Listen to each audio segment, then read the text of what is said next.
What's going on, guys? My name is Christian and welcome back to another video, and look what I finally got. The 2019 Zr1. We originally ordered it back in February, but it just came in about 12 days ago, so I haven't even had it 2 weeks. We ordered it in February, then I was promised a build date at like the beginning of May, and then it was pushed back and I got a build date at the beginning of June. That build date stuck, and then they told me around 30 days after the build date. Luckily, it only took about 2 weeks to be delivered, but here she is. So this thing has about every single option you can get on it and is the most expensive spec other than if you were to get the convertible. The convertible is obviously a little bit more expensive, and if you get the ZTK package, which gives you the winglets and the side skirts, that's also another, I believe, $12,000. So if you get the convertible on top of that, then that's the most expensive Zr1 you can get. But this thing has about every single option you can get, including the Sebring orange package, which gives you not just this color. You can get this color separately even if you don't get the Sebring orange package, but the Sebring orange package gives you, now open up the interior, it gives you this orange accent stitching on the inside. It also gives you this bronze, almost like champagne looking color on the steering wheel and in the center console, and it gives you the orange seat belts, as well as this orange stripe down the side skirts and on the winglet at the front. And it gives you the orange, kind of dark, kind of hard to see, but it gives you orange brake calipers, whereas the regular Zr1 has blue. That's what the Sebring orange packages gives you. It's mostly just like the stripe on the outside and then the interior, because you can't get the orange accent stitching on anything else other than if you were to get the Sebring orange package, and you have to get the entire package. And it is absolutely crazy to have this car as well as the Stingray. The Stingray kind of a little hiccup on that. This video is not entirely about that, but it got hit about a month ago and is still currently in the shop getting fixed. I'll elaborate on that in another video, but this video is purely about this car. For those of you that don't know, which I'm sure if you're clicking on this video, most of you do, this is the fastest and most expensive production Corvette that Chevrolet has ever produced, and I'm honored to be able to own one. It's also the loudest factory Corvette that has ever been produced. The Stingray that I have has long tube headers and a Corsa Extreme Axleback exhaust system, and this I still believe is louder. It crackles and pops like nothing else that I've driven, and on open throttle it is extremely loud, even on startup. And I'll pull it out into the driveway just so we can get a little bit more light and so that you guys can hear it. I just have to find somewhere to set the camera. Good enough.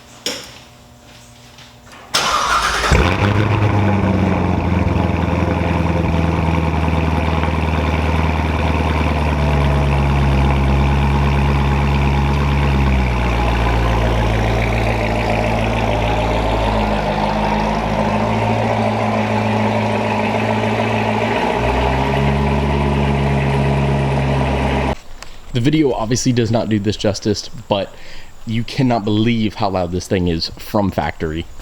Like I said, I've had it 12 days, so I've already done a little bit to it. I'm not going to do any modifications like engine-wise or exhaust, but I got window tint, 15% window tint. I also got a full clear bra from the fender up, so the whole fender, hood, bumper, and splitter have 3M clear bra on it to avoid rock chips and stuff like that, because that was one problem that I had with the Stingray over time. The side skirts are also have 3M clear bra, as well as this vent, and then this panel only to about here. I don't know if you could see the line right there, but this panel and this panel also have clear bra from factory, which is really nice, just to prevent any rock chips from like kicking up on the back and chipping the paint, which I think is really cool, and I wish Chevy did that on all their cars.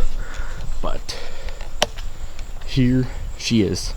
I'm gonna be doing a full comprehensive review on this sometime soon. I just haven't yet, just because I wanted to drive the car and kind of learn about the car a little bit more before I actually did an entire review. Obviously I already know a lot about it, but anybody can read from a spec sheet, and not many people can actually speak from owner's experience. So I wanted to kind of get a few hundred miles on the car just to really feel it out, just to see what's different from the other Corvettes, or how impressive the power really is over something like the Z06, because I have driven a Z06.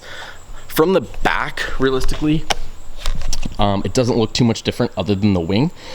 and the ZR1 badge obviously, but the rear fenders and front fenders are actually a little bit wider.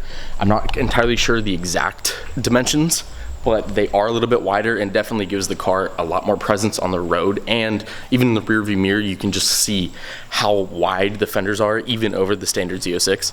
I could not be happier with this car. Everything about it just continues to amaze me. Every time I drive it, I just have a huge smile on my face, and it's by far probably the best car I've ever driven, and it's including the Lamborghini Aventador. Sure, it's an exotic, and sure, it's a V12 and it's crazy, but this just has like some type of adrenaline rush that even that can't give you, because even with the Aventador 700 horsepower, it's four-wheel drive and it handles the power really, really well, whereas this, it's just crazy fast. The car just wants to go. It's just like an entirely different experience, and I really, really love it. It's an entire adrenaline rush every time you get behind the wheel. I've showed you around the car a good bit. Let's look inside. Bug. So this is the highest tier package you can get. There's 1, 2, and 3. This is 3. So this gives you the Alcantara microfiber seat inserts, as well as premium Napa leather, and as well I have the, like I said, the Sebring orange package that gives me the orange accent stitching and the orange seat belt.